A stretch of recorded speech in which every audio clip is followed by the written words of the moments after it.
Avez-vous déjà eu cette sensation étrange? Ce moment où vous vous regardez dans le miroir et vous demandez si la personne que vous êtes devenue est vraiment vous? Si chaque décision que vous prenez n'est pas en réalité dictée par une force invisible qui vous manipule depuis des années? Aujourd'hui, je vais vous révéler quelque chose de troublant, quelque chose que Freud et Jung ont découvert il y a des décennies, mais que la société moderne essaie désespérément de nous faire oublier. Une vérité qui pourrait expliquer pourquoi vous vous sentez piégé dans votre propre esprit, incapable de prendre la moindre décision sans penser à ce que les autres vont en dire.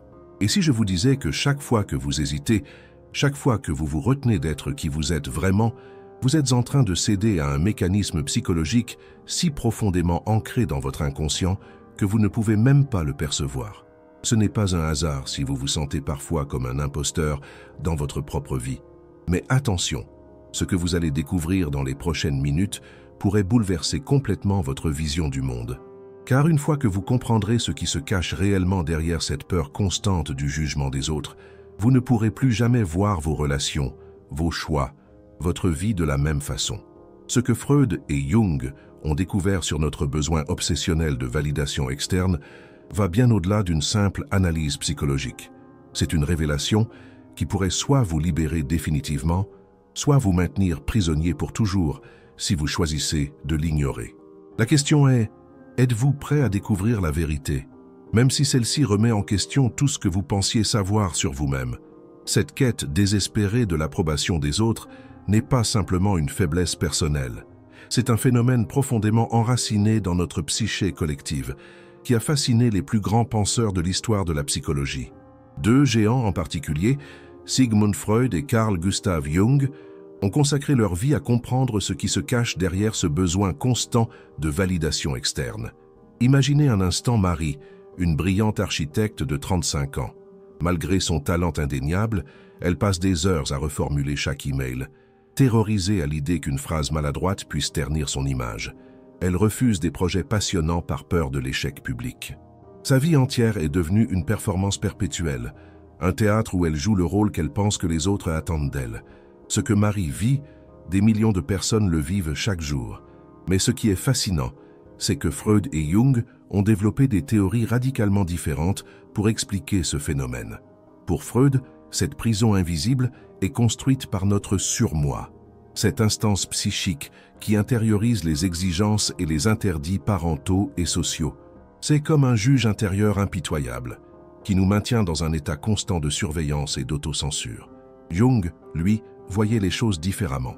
Pour lui, notre obsession de l'opinion des autres est liée à ce qu'il appelait l'inconscient collectif, un vaste réservoir d'expériences ancestrales qui influencent nos comportements sans même que nous en ayons conscience. Cette peur du jugement serait ainsi l'écho d'une terreur primitive, celle d'être rejeté par la tribu, ce qui, pour nos ancêtres, équivalait à une condamnation à mort. Mais le plus troublant dans tout cela, c'est que ces mécanismes psychologiques sont si profondément ancrés en nous qu'ils continuent d'exercer leur emprise même lorsque nous pensons nous en être libérés.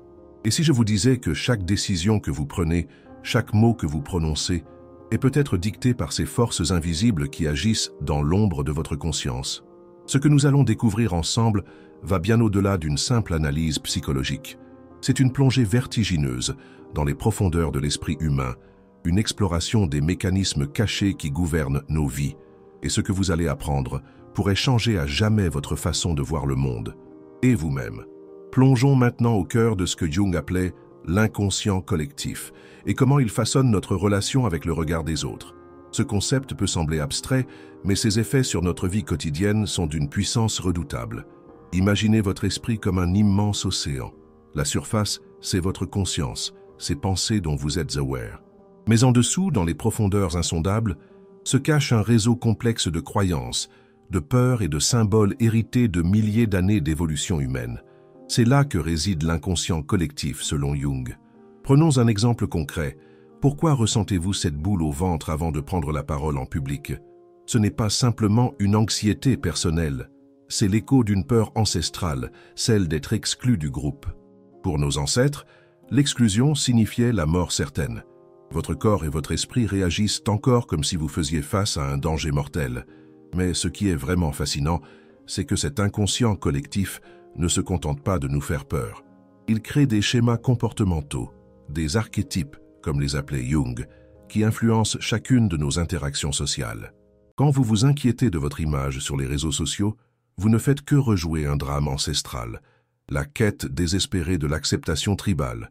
Et voici le plus troublant. Plus notre société devient moderne, plus cette emprise de l'inconscient collectif se renforce. Les réseaux sociaux, loin de nous libérer, ont amplifié ces mécanismes primitifs. Chaque like, chaque commentaire, chaque partage active ces circuits ancestraux de validation sociale. Nous sommes devenus accros à l'approbation numérique, prisonniers d'une cage invisible construite par notre propre psyché collective. Mais attendez, ce n'est que la partie émergée de l'iceberg. Car si l'inconscient collectif nous emprisonne, il contient aussi les clés de notre libération. Jung parlait de l'individuation, ce processus par lequel nous pouvons nous différencier de la masse tout en restant connectés à notre nature profonde. Mais pour y parvenir, il faut d'abord comprendre à quel point nous sommes manipulés par ces forces invisibles. Et si je vous disais que chaque fois que vous résistez à l'envie de poster cette photo, de faire ce commentaire, de suivre cette tendance, vous êtes en train de livrer une bataille millénaire contre votre propre nature primitive. Une bataille dont l'issue déterminera si vous resterez un esclave de l'approbation collective ou si vous deviendrez enfin maître de votre destin. La question qui se pose maintenant est, êtes-vous prêt à découvrir jusqu'où va réellement cette manipulation? Car ce que nous allons voir ensuite risque de bouleverser complètement votre vision de la liberté personnelle. Passons maintenant à la vision révolutionnaire de Freud et son concept du surmoi, cette instance psychique qui agit comme un censeur impitoyable dans notre esprit. Ce que Freud a découvert sur notre relation avec l'opinion des autres est peut-être encore plus troublant que les théories de Jung. Selon Freud, dès notre plus tendre enfance, nous intériorisons les attentes, les jugements et les interdits de nos parents et de la société. Cette voix intérieure devient le surmoi, un juge invisible qui surveille chacune de nos pensées, chacun de nos désirs. Mais ce qui est fascinant, c'est que ce surmoi ne se contente pas de nous contrôler. Il nous fait croire que nous sommes libres alors même qu'il dicte nos choix. Prenons l'exemple de Thomas, un jeune cadre prometteur. Il pense avoir choisi sa carrière en finance. Mais en réalité, son surmoi a orchestré ce choix depuis des années. Les attentes de ses parents, les normes sociales de réussite, la peur de décevoir, tout cela a créé une prison dorée dont il ne soupçonne même pas l'existence. Chaque fois qu'il réprime un désir authentique au profit de ce qui est raisonnable ou attendu, c'est son surmoi qui tire les ficelles. Ce qui est vraiment effrayant, c'est que le surmoi se nourrit de notre culpabilité. Plus nous essayons de nous conformer à ses exigences, plus il devient puissant. C'est un cercle vicieux dont peu parviennent à s'échapper. Vous vous êtes déjà demandé pourquoi vous vous sentez coupable, même quand vous n'avez rien fait de mal. C'est votre surmoi qui vous punit pour avoir osé penser différemment. Mais Freud va encore plus loin. Il suggère que notre besoin obsessionnel de l'approbation des autres est en réalité une forme de névrose collective. Nous sommes tellement terrorisés par l'idée de décevoir cette autorité intériorisée que nous préférons vivre une vie qui n'est pas la nôtre, plutôt que d'affronter cette culpabilité écrasante. Et voici le plus inquiétant.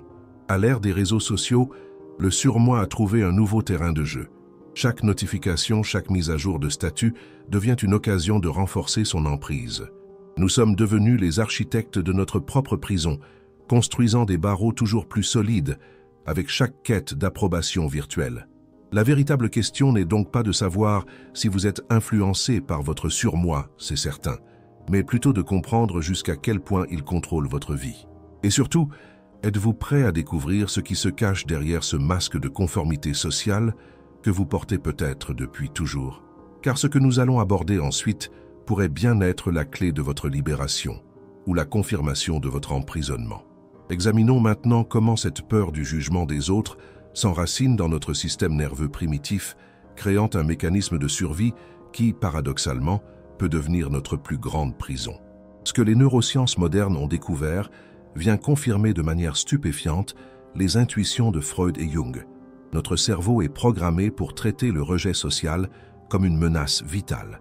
Lorsque quelqu'un nous juge négativement, les mêmes zones cérébrales s'activent que face à une douleur physique. Ce n'est pas une simple métaphore, être rejeté fait littéralement mal. Cette réaction remonte à l'époque où l'exclusion du groupe signifiait une mort certaine pour nos ancêtres. Mais voici où cela devient véritablement inquiétant. Notre société moderne exploite cette vulnérabilité primitive. Les médias sociaux, la publicité, les normes sociales, tout est conçu pour maintenir cette peur constante du jugement. C'est comme si nous vivions dans une chambre d'écho où chaque regard, chaque commentaire, chaque like ou son absence renforce nos comportements d'adaptation sociale. Prenons l'exemple de Sarah, une artiste talentueuse. Chaque fois qu'elle veut partager une œuvre personnelle, son système nerveux entre en état d'alerte. Son cœur s'accélère, ses mains tremblent. Ce n'est pas de la simple anxiété, c'est son cerveau primitif qui hurle « danger » comme si elle faisait face à un prédateur. Résultat, elle édulcore son art, le rend plus acceptable, plus consensuel. Sans le savoir, elle sacrifie son authenticité sur l'autel de la survie sociale. Ce qui est fascinant, c'est que cette peur primitive s'est adaptée à notre époque numérique. Aujourd'hui, un simple silence après un message peut déclencher la même cascade de stress qu'une menace physique pour nos ancêtres. Notre cerveau n'a pas évolué assez vite pour faire la différence entre un rejet sur les réseaux sociaux et une exclusion tribale potentiellement mortelle. Mais le plus terrifiant dans tout cela, c'est que nous développons une véritable addiction à la validation sociale. À chaque fois que nous recevons une approbation, notre cerveau libère de la dopamine, créant un circuit de récompense qui nous maintient dans cette quête perpétuelle d'acceptation. Nous devenons littéralement des drogués de l'approbation externe. Et si je vous disais que ce mécanisme est si profondément ancré qu'il influence même nos rêves, nos désirs les plus intimes, que chaque fois que vous vous retenez d'être vraiment vous-même, vous renforcez ces circuits neuronaux de peur et de dépendance. La question n'est plus de savoir si vous êtes prisonnier de ce système, mais jusqu'où cette prison s'étend dans votre vie. Ce que nous allons découvrir dans la suite pourrait bien être encore plus troublant. Car comprendre ces mécanismes n'est que la première étape. La vraie question est, comment s'en libérer? Abordons maintenant un aspect encore plus profond de notre relation au regard des autres, la fusion toxique entre notre identité et la validation externe. Cette dynamique que Freud et Jung ont tous deux observée sous des angles différents crée ce que j'appellerais le paradoxe de l'authenticité perdue. Imaginez votre identité comme un miroir. Au début, il reflète fidèlement qui vous êtes. Mais à force de chercher l'approbation des autres, chaque opinion, chaque jugement, chaque attente sociale laisse une petite marque sur ce miroir. Petit à petit, ces marques s'accumulent, jusqu'à ce que vous ne puissiez plus distinguer votre véritable reflet des distorsions créées par le regard des autres. Ce processus de dissolution identitaire est particulièrement visible dans notre société hyperconnectée. Prenons l'exemple de Lucas, un jeune entrepreneur. Il commence par adapter légèrement son discours sur LinkedIn pour plaire à son réseau. Puis, il modifie subtilement son apparence sur Instagram pour correspondre aux standards du moment. Sur TikTok, il adopte les codes et les tendances populaires. À chaque adaptation, il perd un peu plus de sa substance originelle. Mais voici où cela devient véritablement inquiétant. Cette quête de validation crée un vide intérieur qui ne peut jamais être comblé. Plus nous recevons d'approbation externe, plus nous en devenons dépendants. C'est comme essayer de remplir un puits sans fond avec des gouttes d'eau. Chaque like, chaque compliment, chaque validation ne procure qu'un soulagement temporaire avant que le vide ne se fasse à nouveau sentir. Cette dynamique crée ce que Jung appelait le faux self, une façade sociale si élaborée qu'elle finit par étouffer notre véritable personnalité. Le plus pervers dans ce système, c'est qu'il nous fait croire que nous sommes plus authentiques alors même que nous nous éloignons de notre essence. Nous développons ce que Freud aurait appelé une névrose de conformité. Plus nous nous conformons aux attentes externes, plus nous perdons contact avec nos désirs et aspirations véritables. Et voici le plus troublant. Cette perte d'authenticité s'accompagne souvent d'un sentiment de succès social. Plus nous nous éloignons de notre véritable nature, plus nous sommes récompensés par la société. C'est comme si le système tout entier était conçu pour nous encourager à nous perdre nous-mêmes. Mais le prix à payer pour cette validation externe est astronomique. Stress chronique, anxiété, dépression, sentiment de vide existentiel. Ce ne sont pas simplement des troubles psychologiques, ce sont les symptômes d'une âme qui étouffe sous le poids des attentes sociales. La question qui se pose maintenant est vertigineuse. Si notre identité est si profondément façonnée par le regard des autres, existe-t-il encore une partie de nous qui soit véritablement authentique? Et si oui, comment la retrouver? Ce que nous allons découvrir dans la suite pourrait bien être la clé de cette énigme existentielle. Penchons-nous maintenant sur ce que j'appellerais l'effet papillon de la validation sociale, un phénomène que ni Freud ni Jung n'auraient pu prévoir dans toute son ampleur à leur époque. Dans notre monde hyperconnecté, chaque quête d'approbation déclenche une réaction en chaîne qui transforme profondément notre rapport à nous-mêmes et aux autres. Imaginez un instant que votre esprit soit comme une forêt ancestrale. Chaque fois que vous cherchez la validation externe, c'est comme si vous traciez un nouveau sentier dans cette forêt. Au début, ces sentiers semblent inoffensifs, voire utiles, mais avec le temps, ils deviennent des autoroutes qui écrasent la végétation naturelle de votre authenticité. Les réseaux sociaux ont transformé ces sentiers en véritables boulevards de la validation, où chaque notification creuse plus profondément ces sillons neuraux. Ce qui est véritablement alarmant, c'est la façon dont ce système s'auto-alimente. Prenons l'exemple de Claire, une professionnelle respectée. Elle poste une photo parfaite de sa vie sur Instagram. Les likes affluent, la dopamine aussi. Son cerveau enregistre « c'est ça la version de moi qui mérite d'être aimée ». Progressivement, elle commence à modifier son comportement dans la vie réelle pour correspondre à cette image numérique. La fiction devient la réalité, et la réalité devient fiction. Mais le véritable danger réside dans ce que j'appelle l'effet cascade de l'inauthenticité. Chaque fois que nous choisissons la validation externe plutôt que l'authenticité, nous créons un précédent neurologique. Notre cerveau apprend que la sécurité réside dans la conformité, pas dans l'expression authentique. C'est comme si nous construisions une prison de plus en plus sophistiquée, avec notre propre système nerveux comme gardien. Le plus troublant dans ce processus, c'est sa nature invisible. Nous ne réalisons pas que chaque petit compromis avec notre authenticité est comme une goutte d'eau qui érode lentement mais sûrement le socle de notre identité véritable. Les réseaux sociaux ont amplifié ce phénomène à un niveau sans précédent, créant ce que Jung aurait peut-être appelé une névrose collective de l'image. Et voici le plus inquiétant. Cette quête de validation est devenue si sophistiquée qu'elle se déguise maintenant en développement personnel. Nous croyons nous améliorer alors que nous ne faisons que nous conformer à de nouveaux standards sociaux. C'est comme si nous avions créé une matrice de validation sociale dont nous sommes à la fois les prisonniers et les gardiens. La question cruciale qui se pose maintenant est, si chaque interaction sociale renforce potentiellement cette prison invisible, comment pouvons-nous espérer nous en libérer? Et surtout, combien de temps nous reste-t-il avant que notre véritable identité ne soit complètement submergée par ces versions validées socialement de nous-mêmes? Ce que nous allons découvrir ensuite pourrait bien être la clé de notre libération ou la confirmation de notre emprisonnement définitif. Arrêtons-nous un instant et considérons l'ampleur vertigineuse de ce que nous venons de découvrir. La synthèse des visions de Freud et Jung nous révèle une vérité aussi fascinante que terrifiante sur notre quête perpétuelle de validation sociale. Imaginez un instant votre esprit comme une maison ancestrale. Dans le sous-sol, les fondations freudiennes du surmoi maintiennent la structure de votre personnalité sociale. À l'étage, l'inconscient collectif jungien teinte chaque pièce de schémas archétypaux millénaires, et vous vivez au rez-de-chaussée, persuadé d'être libre de vos mouvements, alors que chaque pas est influencé par ces forces invisibles qui agissent au-dessus et en dessous de votre conscience. Ce qui rend cette métaphore particulièrement poignante à notre époque, c'est que les réseaux sociaux ont ajouté des miroirs à chaque mur de cette maison. Chaque reflet nous renvoie une version légèrement déformée de nous-mêmes, une image façonnée par les attentes des autres. Peu à peu, nous commençons à confondre ces reflets avec notre véritable nature. Prenons un moment pour comprendre l'urgence de cette situation. Chaque jour qui passe sans prise de conscience renforce ces mécanismes. C'est comme si nous étions dans une course contre la montre psychologique. Plus nous attendons pour nous confronter à cette réalité, plus les chaînes de la validation sociale se resserrent autour de notre authenticité. La synthèse de Freud et Jung nous montre que nous sommes à la fois prisonniers de notre histoire personnelle et de notre héritage collectif. Mais cette prison, aussi dorée soit-elle, n'est pas une fatalité. La première étape vers la libération est la prise de conscience de ces mécanismes.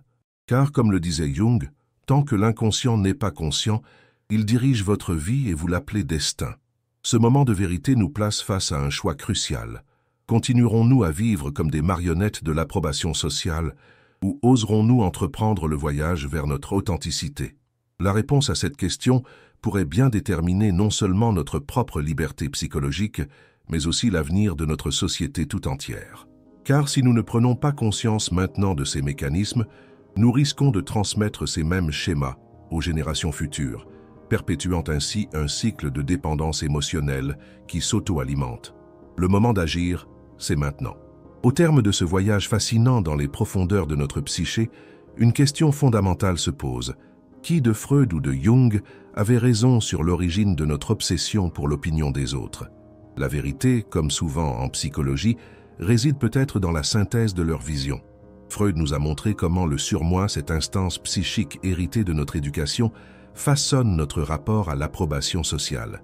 Jung, lui, a révélé comment l'inconscient collectif influence nos comportements à travers des schémas ancestraux profondément ancrés.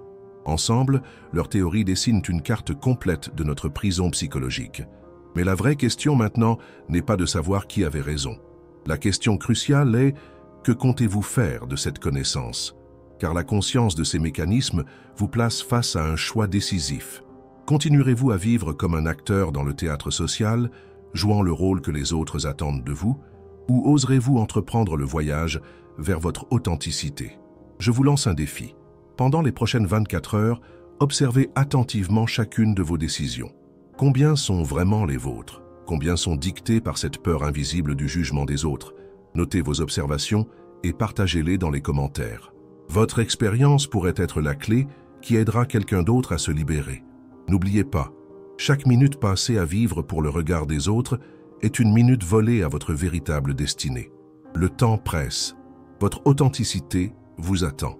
La seule question est, êtes-vous prêt à la reconquérir? Si ce message résonne en vous, partagez-le avec quelqu'un qui en a besoin. Car la véritable libération commence souvent par une simple prise de conscience. Et parfois, il suffit d'une vidéo, d'un message, d'un moment de clarté pour déclencher une transformation profonde. Je veux savoir ce que vous en pensez. Êtes-vous plus influencé par le surmoi de Freud ou par l'inconscient collectif de Jung?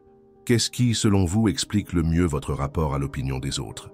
Partagez votre réflexion dans les commentaires.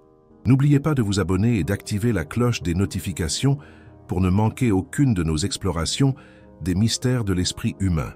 Ensemble, nous pouvons briser ces chaînes invisibles qui nous empêchent d'être pleinement nous-mêmes. La liberté psychologique n'est pas une destination, c'est un voyage. Et ce voyage commence maintenant, avec vous. Êtes-vous prêt à faire le premier pas?